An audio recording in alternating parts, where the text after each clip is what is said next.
Welcome to the Media Bubble Podcast, the podcast that talks about all geeky media related topics. I'm Karol and he's Fredrik, and let's get this show on the road. In this episode, we'll be touching upon the newly released Hocus Pocus 2. Kind of new released. I guess this is around 1 month old when this comes out. Yes, because this is our Halloween episode, if I'm correct. Yeah, our Halloween special. So welcome for the spooks and the scares. And Karol wanted to watch Hocus Pocus 2 because apparently he has childhood nostalgia for the first one. Yes, that is true. To be honest, when I watched the second one, I couldn't really recall the first one as good as I wanted to. But after watching them both, I still find appreciation for Hocus Pocus. Yeah, just so we make one thing sure is that when we watched this, we watched the second one first, and then Karol went back and watched the original. Yes, because, I mean, as we talked before recording, I kind of wanted to have more context about what we've just seen. Yeah. So, Hocus Pocus 2, Karol. What did you feel about it? Honestly, I kind of liked it. Not even kinda, I enjoyed it. It isn't as good as the first one, sadly. There are some glaring faults that I would like to be handled differently. But overall, Hocus Pocus 2 is a very enjoyable movie. Yeah, it's enjoyable. I can agree with that. I wouldn't say that it's... It's not a masterpiece in any way. No, it's enjoyable. Let's see it like that. It'll turn off your brain kind of movie, I guess. Exactly. I mean, to summarize the movie, the plot of the sequel follows Becca, our protagonist, along with her friend called Izzy. That's not how the movie begin. It begin with the three witches as children. That's actually true. So we get some background information about the three witches, namely how they were as children, and how they got hold of the magic book, and how they realized that they could, use fantastical powers. Yeah, something that I became confused about is it just the oldest sister that can use magic? No, the other two uses it sometimes too, but in one scene it was like, oh, we can use powers now. I think Winnie, which is the oldest sister, she is like a full-blown witch, and her sisters are her coven, but I don't feel like her sister's powers are as developed as her. No, it doesn't seem like it. She's definitely the leader and de facto like the most powerful witch in the coven. Yeah, always when they walk, she's always in the middle too. That is true. Yeah, but we got to see them in 1653 Salem as three young girls. Exactly, and when you're 16, you were considered an adult. And since she was an adult, she was to be expected to be wed with someone she didn't like. Through an argument with the village priest, shepherd, or I don't know what his name was, they are cast out of the town, and they stumble upon a lone witch in the forest who grants the magical book. And then they go off and kill, just straight up burn the village, burn Salem, and kill people. Yeah, or I guess they were supposedly enemy. I guess they didn't kill him because his line continued. Yes, I mean, I didn't mean that they straight up killed someone, because like they just wanted revenge for them being cast out of the town. But Isn't one of the big things with the Hocus Pocus 1 is that they kill young children to keep being young. Exactly. So through the power of magic, they lure young children, which is usually Sarah's forte, and they suck the life force out of them to live forever and be young forever. But the cycle breaks once the... So this is information from the first one. So the cycle breaks once one of the kids is kidnapped and their brother, uh, Binks, I forgot his name. So Binks, he rescues his little sister, at least tries to. His little sister dies, and he's turned into like an immortal cat. And once the sister dies, he lives for 300 years until they return. Yeah.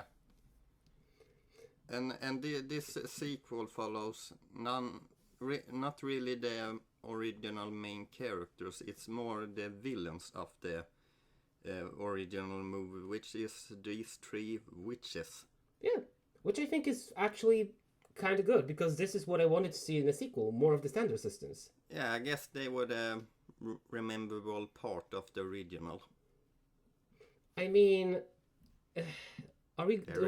Should we start talking about the characters? Yeah, should we continue with the plot first, or? Yes. So we move in to our main character. There's a time skip, Becca, and on her way to school, she mentions Izzy and her estranged friend Cassie. Cassie is not hanging out with them because she got a boyfriend, and the boyfriend is mean, and they're into quote weird witchy stuff. I don't feel like the boyfriend is mean. I just felt like he was stupid. I mean, he was. It is literally explained that he's just dumb, but the girls take it as he's mean to them and he's belittling them for being into witchy stuff. Yeah, I guess both sides has a point.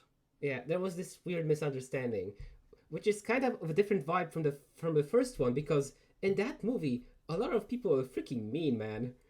Yeah, but I feel like there's a difference of how you make movies from 1990 to 2020. Yes, definitely. Like, it had more edge. Yeah, films nowadays, like old tropes, they're trying to stay kind of away from them and make characters a little bit nicer, per se. But it kind of makes it so that all of the characters are, well, flat. Yeah, I gotta be honest. Of the three main girls, I didn't really see any particular character traits from the two friends.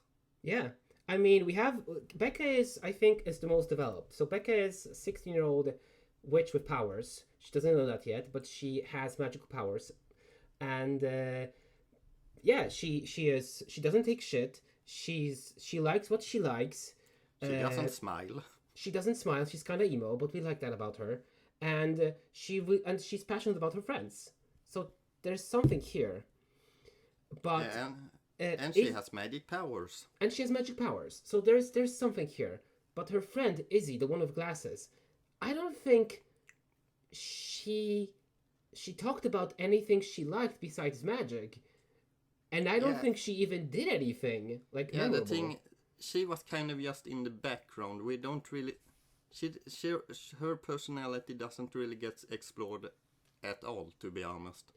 Which is a little bit disappointing, since there is this theme of them being the new coven that will take over from the Sanderson Sisters. So, and since the Sanderson Sisters are such big characters, they have a big shoes to fill. And we don't have anything like that from Izzy. No, I guess they didn't have time to give her anything to do. Which is kind of sad, but because in the first movie, a lot of the characters had a lot of characters. Like, Max was just like a POS brother at the beginning, who was very disillusioned with Salem from moving from LA. His sister was just this smart-ass, kind of know-it-all, but like kind of adventurous little girl. And then we had his love interest. Let me see what her name was. Jenny. So Jenny was the love interest. And no, Allison was, or Emily. I don't remember. I think it was Danny. Who was it, Karol? Who was it? No, Danny was the sister, and Allison was the girl that Max had a crush on. And like Allison, she was smart, she believed in witches, and she was like self-assured, and she didn't take shit because she in the first movie, she was the one like doing the most of the fighting against the witches. Well, that wasn't confusing at all. I just changed like the names 50 times. And if we're gonna move on to other characters, let's talk about Cassie. Well, one thing that I just want to touch upon is that one thing that I feel weird about newer movies is that I feel like they try to be more realistic, but in some way they try so much that it becomes less realistic than the original in some kind of way. I mean, sorry, I keep saying I mean. Even since you pointed out to me, I'm super conscious about that. Uh, I don't think this movie was trying to be realistic. No. In what way do you think it was striving for that? No, not the witches, but I guess the main characters. That they were more like contemporary? Actually, I don't know where I'm going to with this point. I gotta think a little bit more about that. Let's just cut that part out and continue. No, because I wanted to say that once you look at the first movie, I think you could make the same argument, saying that the characters were in 1993. That will also make them contemporary for that time. So I don't think there's that much of a difference between the two movies there. I don't know. I kind of feel like in the original, it sounds like you get a bit more characters from them. But yeah, I agree. There is more character to them. That's why I'm so disappointed with Izzy and Cassie. Well, let's continue. The two friends who get into a fight with the third friend because she's throwing a party. They hadn't heard of it. They have some kind of tradition of going into the woods. Yes. So Cassie is throwing a a party on Becca's birthday at the same time, and it's like, wow, Cassie, what a dick move. Well, they were invited. No, they weren't. That was the deal, that Becca and Izzy didn't invite Cassie, and Cassie didn't invite Becca and Izzy. Yeah, I guess the lesson of this movie is you need to talk a bit more. Yeah, I think so too, because like they were friends since they were little. But we're going into too much detail. As we go scene by scene, we end up at the Sanderson house, where we have a character called, let me see his name, the proprietor of the shop, of the magic shop. What was his name? It was Gilbert. Yeah, it was. So Gilbert owns a store which is situated in Sanderson house. He sells magic stuff. He sells like crystals, books, spells, yada yada yada, and he tricks the girls into performing a ritual to bring back the Sanderson sisters. Yeah, and he also recaps the original movie for little children.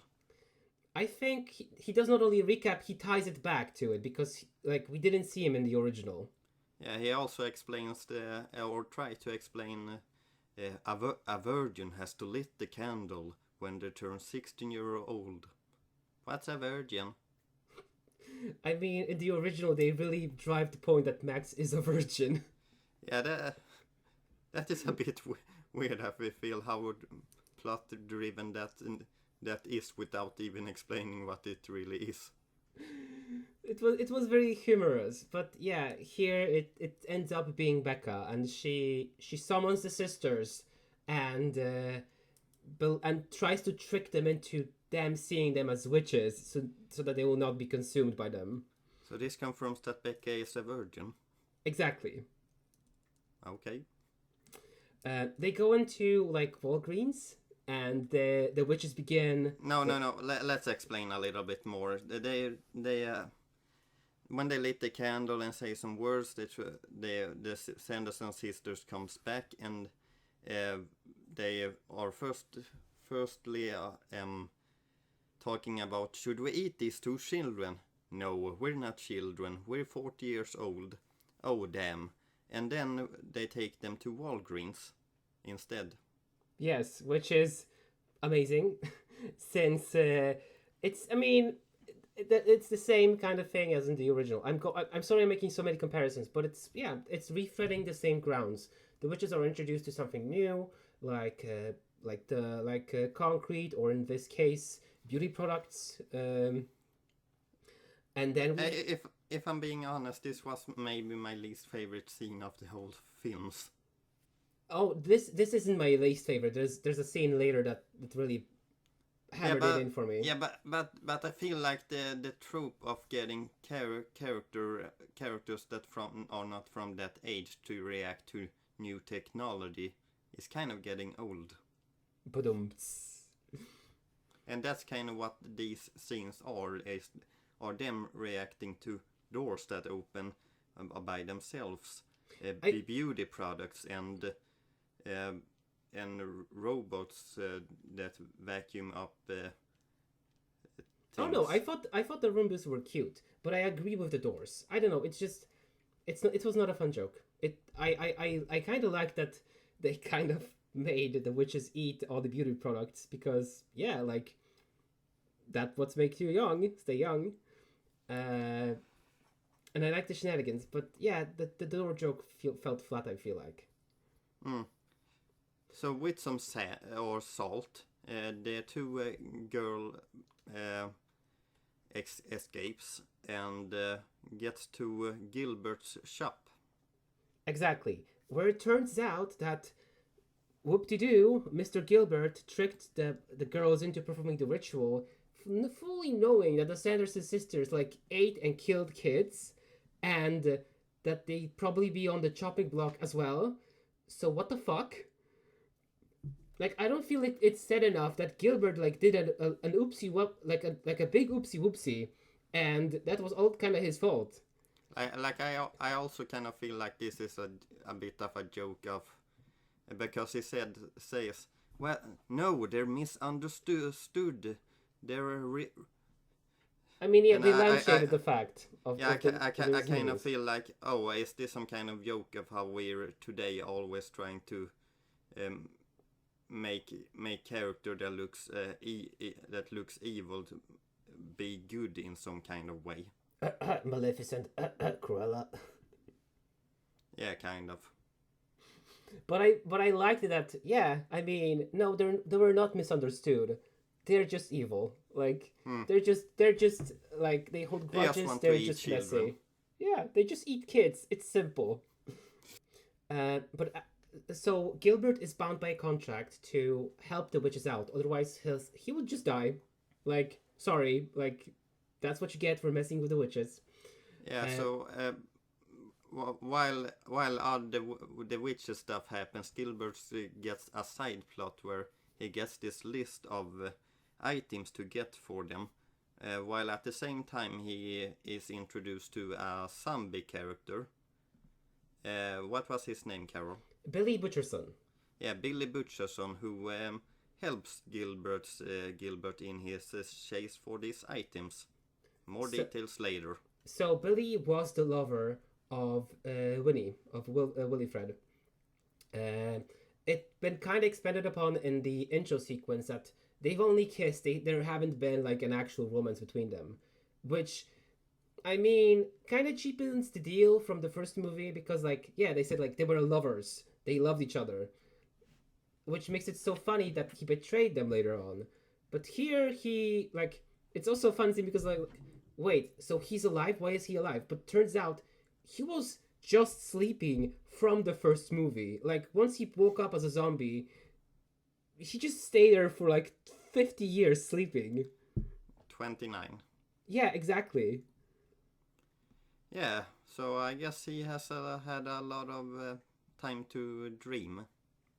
Yes, but it's just okay, I guess, we didn't resolve his anything. Since the cat died at the first movie, we just kind of guessed that the zombie would also die since the magic's gone, but no, he was just sleeping all this time. Yeah. He was just sleeping and waiting for the sequel.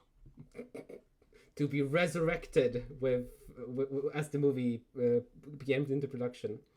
Yeah, so the Sandersons gets a hold of this book, which is aptly named the book. Yeah, They also trap the two girls in the basement, removes the stairs. And with this book they're trying to make a spell that was forbidden for them, but now the time has expired apparently. Not really. It's just like an excuse to say that, I mean, we kind of promised we would never do it, but we'll do it anyway. Yeah, the time has expired. It's been 300 years. Anyway, so what was I on? If when you think about that, can I actually roll back the tape and talk about the intro again? Because as we said, there was this witch that gave the book to the Sanderson sisters, right? Yeah. She's the one that made them promise to never use the spell. Because she was, presumably, this is what happened, that she lost her coven because she presumably used this spell, but we don't know about that. Yeah. But in the first movie, it's implied that they were given the book by the devil. Okay. Like, they straight up say, like, yeah, people say she got the book from the devil. And then the Sanderson sisters are duped by a guy dressed in a devil costume. Like, oh, master, here you are. Like, oh my god. So, is this a rewrite of the original material? Or is this woman the devil? No, I think it's a rewrite. Because, yeah, like, this movie felt less vicious. Like, less death, less devil, less, like, evil worship, you know. More brand safe. More kid friendly. Exactly. It's weird making a film more kid friendly if it's a sequel of the original that's popular with children. But it's as you said, like, we don't make movies the same way we used to before. And well, movies always evolve and change, so yeah. That doesn't matter where you are. True. Actually true. Let's see. Yeah, that witch never returned in the movie as well. She kind of just gave them the book. Here you got magic powers, a magic book. See you. I mean, well, the Raven at the end of the movie. Do you know the end scene as the girls are exiting the movie and we have the Raven following after them? So the Raven had red feathers and a symbol on its chest. So we can assume that was the first witch in a raven form following them, keeping an eye on them. Okay, but let's continue with so they got this book, but as I said, they need some kind of some things to do the spell, and one thing is the blood of their sworn enemy, which they find in one of the characters' dad. Yeah, so there's like a subplot of Cassie's dad trying to be mayor, and there's like flyers on the table, and he is the mayor too. He doesn't just try; he is the mayor, Karol. Oh, sorry. Well, I thought that he was running for mayor. No, he was more running for apples. Which is, can we talk about it? So the witches require the blood of the enemy to cast the most powerful spell. First of all, I think it's super dumb that they didn't try to just regain their life. Because they had kids, they had every ingredient, they had the book, but they said, no, we're gonna actually kill the mayor. Which I thought was like, yeah, you can do it afterwards. Yeah, the plot is not exactly the same as before. But at the same time, it could be explained from the first one, because in there as well, they had a lot of, like, at the end of the almost film, when there was this final confrontation at the graveyard, well, they did specifically go after Mac's little sister just out of spite, just to be petty, when they had other kids to choose from. So we can assume that they did it because they're just, like, being petty. But still, like, priorities, my ladies, priorities. Yeah, but it's also explained that they hold a grudges for a long time. Yeah, I mean, what else can you do when you're dead? So subplot about the apples. Why?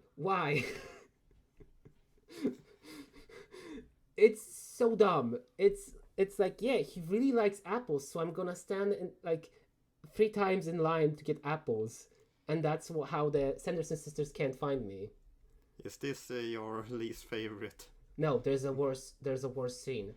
Oh, okay, but it kind of just felt in the tone of your voice that this was it. I kind of dislike that because it's just like it was just a way to like have the enemy of the Sanderson sisters but not him get caught, and he's like he didn't do anything. I think it's supposed to create a bit of humor of how we can't get that apple. Like one time when he actually buys it, a dancing mob comes in and he wants to join it, and then his apple is gone. Can we also talk about how the mob didn't do anything? No, they kind of just danced. Yeah, because I think it was a reference to the I put a spell on you, the scene from the original where... Yeah, sure. So Winifred kind of mind controls the parents so that they will stay inside and not mess with their plans. So here they put on a show on a Sanderson Sisters lookalike contest and sing a song to charm everybody. And they say, yeah, now as you're controlled, go look for the mayor. Can I say that that's probably my favorite line of the whole film is when they are getting into this competition, which they don't even know what they are competing for, but they kind of say, I don't know what we're competing for, but we sure are winning or something like that, or I want to win. Yeah, like but we are about to win. Like they should have won. I feel like the most best costume. Yeah, well, I think one of the sisters even said, shouldn't we go to find the mayor? No, we're winning. No, like we're winning. What are you saying? Like that. I think that's what makes them so fun. And then they start to sing, which yeah.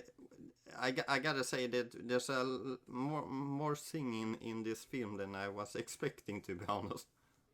How many songs were in this movie? Well, I guess 2, 3 maybe, but I expected none, to be honest. Because the original had songs as well. It had 3 songs, if I remember correctly. Okay. And as was the case, they also tried to cut the songs away because they felt that would ruin the tone of the movie, but it kind of made them even better. But I want to say, going back to the mob. Okay, so the mob is enchanted. They go look for mayor. They find the mayor, and what happens then? Well, the spell doesn't work anymore because they have found him. So, what was the point? A dance number. Lord save me from these wretched sins of cinema. Well, anyway, our 2 main characters are using magic to escape the basement, and then they call the mayor so he can ruin Cassie's party. Yeah, ruin Cassie's party. And that he does in off screen apparently, while the 2 friends are trying to get to Cassie to warn her about the 3 Sanderson witches that are trying to get her blood. Can we just talk about how much it sucked that we didn't have an on-screen party scene with the girls? Okay. Because I felt like the movie was leading up to them crashing Cassie's party and trying to get her on board with the Sanderson sisters, and the Sanderson sisters just like ruining the party, but everything happens off screen. Yeah, I guess that is one of the old tropes that you expect that they don't do. But in this case, I kind of wish they did, because it just felt like we had one shot of the party, and then Cassie was free to do whatever she wanted until she was kidnapped again. Yeah. What was their costumes even? The boyfriend was a football player, which I feel he's probably that normally. And Cassie was dressed as a referee. A zombie referee. Yeah. And not that original. If you could recall what you said to me at that time, could you repeat that maybe? No, because this is a PG podcast, Karol. I mean, I kind of swear a lot, so maybe if that's the case, I'll try to lessen it up a bit. I made some sex jokes, you can say. Yeah, I mean, as a referee, she knows her ways around. So anyway, the party is. You know, she really has control over the ball. I'm giving you a yellow card. I'm holding it in front of your face. One more and it's out with you, mister. I tried to avoid it, but you bait me to it, Karol. Let's continue. So the girls call Cassie's dad on her, and surprise, once they go to her house, it's not like she's gonna be really happy to see them. And then they chase around. They just ruined the party. Yeah, which you didn't see. Like one thing that I did felt was kind of weird was Cassie, under this small time that they're trying to get to Cassie's house, the party, the mayor goes home, ruins the party, makes everyone go out, makes Cassie clean up, while Cassie in a scene cleans up and she still has the dress or the costume on, and then when they are playing on her door, she's already done. Yeah, she has changed clothes and everything. Yeah, like, which is another shame. Like, at least let there be something of a party, like, left. But no, like, it feels like the party was only pretense to make conflict between the girls, and to keep Cassie away from the group, which sucks even more because then she's kidnapped and then she's even less with the group. Yeah, we kind of talked about this when we watched it, but think about being the actor that was cast in. Hello, you have been cast as one of the 3 main girls of our film in Hocus Pocus 2. Like, hooray! I bet I'll get much screen time. Yeah, but you are barely getting screen time. Like you are a main character, but screen time. But can I say, like, Cassie still has more character than Izzy. Like, Cassie has a boyfriend. She has a, like, overbearing dad. She, like, there's more to Cassie than to Izzy because still, like, half to the movie, Izzy hasn't done anything significant. Yeah, I guess that's the trade-off. You get more character than this, even though she has more screen time. Like, I honestly think the movie would still work if you removed Izzy from equation. It would probably make it more interesting, actually. Actually, I can kind of believe it. They try to make something in the end of it, but yeah, you kind of have a point. Because, like, the theme kind of is your coven is your family and your friends are the power. So it would still kind of work if we, instead of Izzy, had more Cassie on screen and them reconcile at the end and be witches together. The dumb boyfriend stupidly gets the Sandersons witches to her house, or Cassie's house. The 3 main girls makes up a plan of trapping them by salt, which they succeed in. Yes. And then they kind of stay in their garage. And the dad is just not perturbed by this at all. He has 3 women stuck in his basement. And he goes to sleep. I'm just going to eat this cheaply bought apple and enjoy it. Like, I feel like in the original, the adults, while still mean, acted like adults. They, like, didn't understand, like, they were playing off like, oh, 3 witches are chasing us. But here, Mr. Mayor has 3 women stuck in a salt circle in his basement, and he ignores that. Yeah. There wasn't a lot of adults in this, or parent adults in this film. No, there was just Cassie's dad. Yeah. And Izzy's mom was mentioned once as Susan, I guess. Yeah.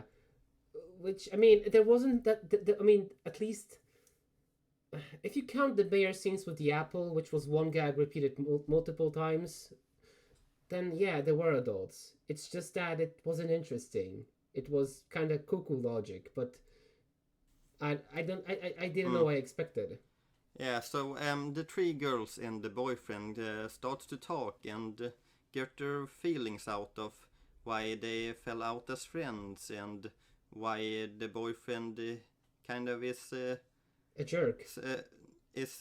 stupid and how he doesn't realize that he is kind of a jerk and how he gets this realization moments that he just thought that he was making conversation.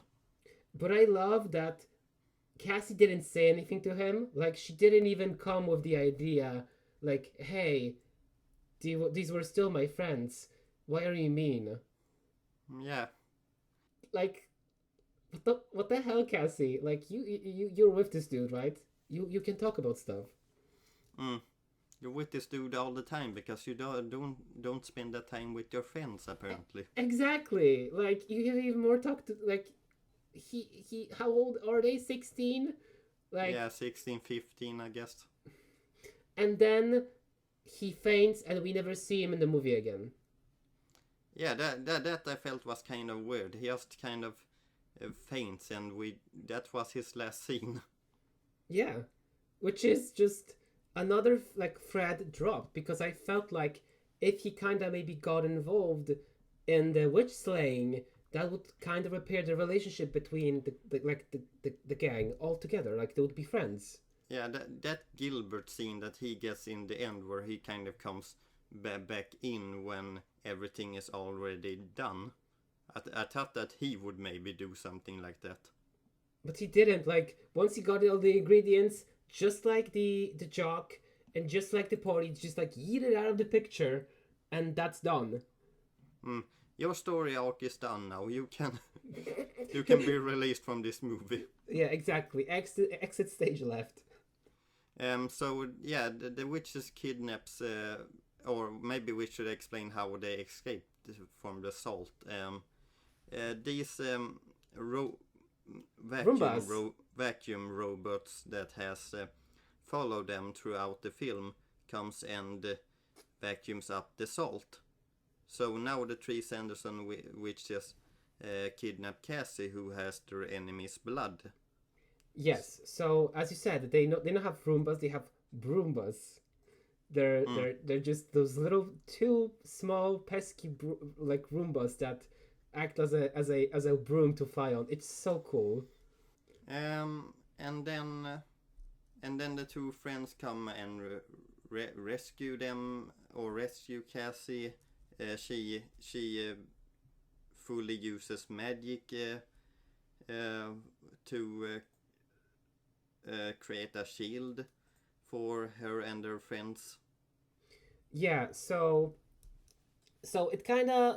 I mean, we're kind of skipping a few story beats to explain the biggest spell, the Magicus Maximus Magica. It requires it's supposedly a very dangerous spell for witches, and we in the end learn why. Because once you cast a spell, you lose the thing that you love the most. Since the sisters promised to never cast a spell, the magic book, which in this movie is sentient, which is also was in the first one, he refuses to give them the spell, and there is this ongoing battle between the sisters and the kids for the book. Uh, and at the end, as they're fighting, like, guess who gets the book? Becca, because she makes an argument to the book like, you have a choice, you don't have to be with them, you can be with us to not cast a spell. Nevertheless, the witches get the ritual going, and as they remember the ingredients, but the kids learn the price for the spell, and they go back to try to tell them. Yeah, the witches also try to get the book, but with the power of friendship, they create an big enough force field that they don't get through. Yeah, kinda. Yeah, let's just go with that. So shenanigans happen with the power of friendship, just like the Sanderson Sisters. They power up the shield spell, and they cannot do anything until Sarah and the other one, what's her name? So Sarah and Cassie. no, the witch. Winifred, Sarah, okay. and Mary. So Mary and Sarah start to get snapped, like Thanos snapped. They dissipate. They don't feel so good. And Winifred finally learns that to be a most powerful witch, she gave up her sisters. There's And like this comes to a scene which I don't really like, because with the music and how she starts to talk, they try to make her sympathetic villain, but she has done evil shit throughout the whole film. You can't just do that movie. On the other hand, I liked it. It was one of the better scenes in the movie. Yeah, but you can't make a But person they're not who trying has been the villain in the whole film trying to make her sympathetic. Why not? She's still a bad person. She's a horrible monster eating on children. But seeing through the first and the second movie, she values her sisters the most. And she finally lost them. And like she gives up everything for her sisters. It's kind of sweet. Well, anyway, yeah. So they cast a spell that I guess kills the witch. Yeah. So the wording is funny, but it takes Winifred to where her sister are, which is the afterlife. Oops.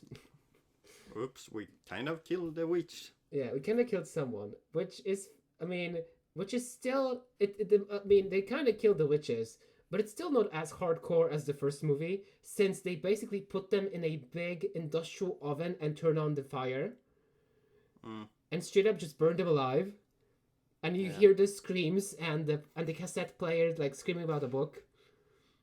That sounds more fun. It was horrifying and amazing. I said fun. So yes, the witches are gone. The zombie is going back to sleep. No, he also gets free. He kind of also gets to the afterlife. Does he? Yeah. Okay, I guess he does. Gilbert is not punished for baiting children into summoning literal demon spawn. And the three of them go off their merry way, just like the witches, as they're now like the inheritors of book. Yeah, they kind of just walk away on the street, and that's kind of just how the movie ends. Feels like they could have done a bit more with the ending, but anyway. I kind of wished we could see what shenanigans they get up to once they have the spellbook. Yeah, maybe a third film can be made, because this film weirdly enough has a post-credit scene. Yes, I mean this is not a bad idea. What if Cassie, Izzy, and Becca, they get into so much shenanigans they have to call back the sisters to help them get out of it? But what if they do same mistakes as the witches? What if it gets out of control? Are the witches really the best ones to call upon in that case?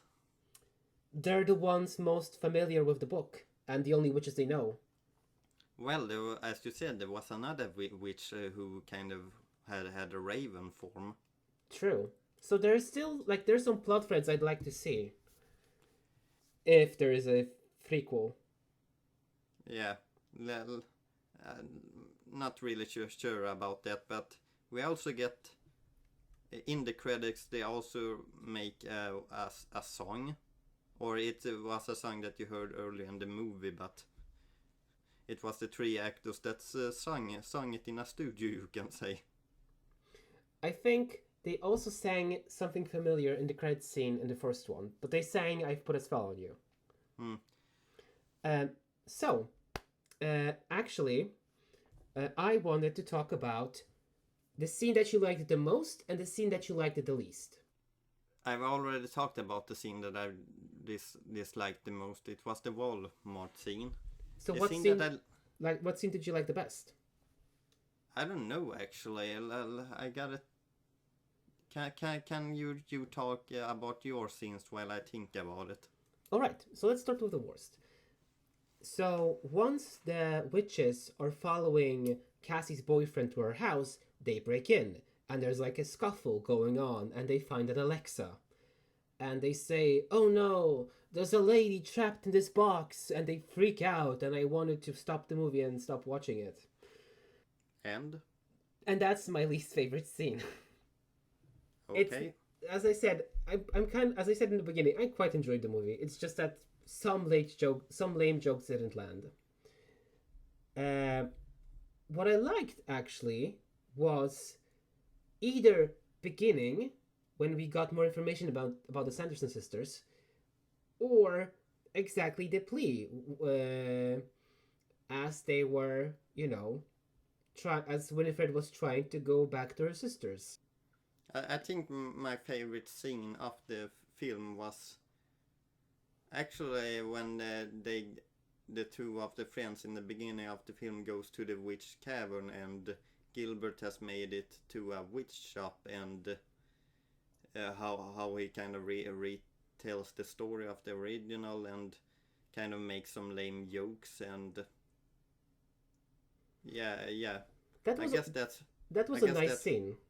I guess that was my favorite scene of the films, was when they were there and exploring the shop, I guess. Yeah, and it also it's a really nice callback, because it not only ties the story to the present, it's like, yeah, it's incredible to see the Sanders house like in use and be relevant to the story. Like, I thought it would be demolished after the first one. Well, one thing that I feel that we haven't really talked much about is actually the witches themselves, who are kind of like on all of the commercials and things like that. Mm-hmm. And there are kind of, the three witches are somewhat stupid, I gotta say. Once the teenagers tells them something, like, they are quickly to believe it. Like the time where they tells them, "Oh no, we're 40 years old." "Oh, you are?" And there comes up some other scenes like that too, but yeah, they're kind of like the original, I guess. They're kind of evil, but still wacky. Jokey, silly. Silly witches. Yeah, so I agree. I think they kept the same like vibe of the witches. Like, they're still gullible, they're still freaky, they're still mean, and okay, not as mean. They don't threaten to kill everyone all the time. They're less horny, I felt like, but Okay. I enjoyed their performance. I like who played Winifred? Bette Midler. Yeah. Oh my god, she slayed the performance. Like, it was same, if not even better than. No, okay, not better, but it was equally as good as the first movie. Yeah, it really felt like it was her and the two characters in the background. I mean, I still enjoyed Sarah Jessica Parker's performance, which I find, I was shocked that she even played in this movie. Yeah, there's, as we said, they're kind of, as they were, not as extreme, I guess, as the original, but going more into the silly side, I guess. Hmm. I also wanted to say Whitney Peak, who played Becca, she was also, like, her performance, I felt it was quite believable for a girl, like 16-year-old girl into witchy stuff, to not be like hysterical about everything, but like, she kind of sold Becca. I'm not gonna lie, I liked her. Okay. I mean, as much as we saw Cassie, I think it was good. I think Izzy also played like the geeky friend well. Belissa Escobedo. Just kind of wish we see more of them. But was she geeky, or was that just how she looked? It's probably how she looked. Hmm. Like, I mean, she's probably geeky because she's into witchy stuff. I kind of like the boyfriend character, to be honest.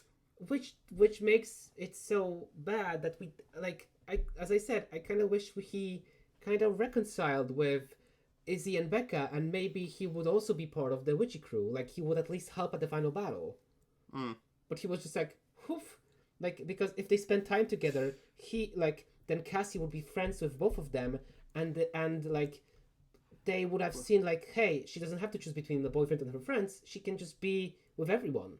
We're trying to make a character here who is a boyfriend character who is not an asshole. Exactly. But we still don't want him that much in the film.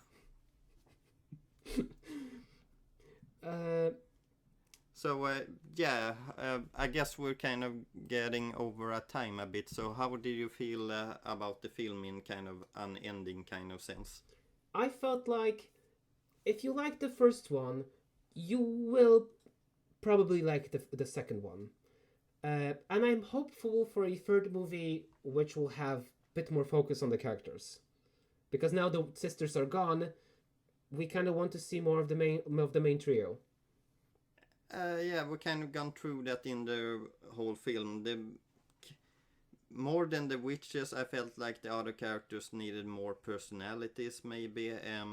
The witches was kind of witty and fun, but I kind of felt like they needed to maybe be a bit more threatening, to be honest. Yeah, a little bit more mean and dangerous. Yeah. They kind of felt like comic relief throughout the whole film until the ending. That was also the case in the first one. Yeah, so, I get that, but you never really felt like they were doing anything really evil. True. Actually. I don't know. As I said, it was kind of an enjoying film. So I would probably give it maybe a 6 out of 10. It wasn't bad, but it wasn't that good either.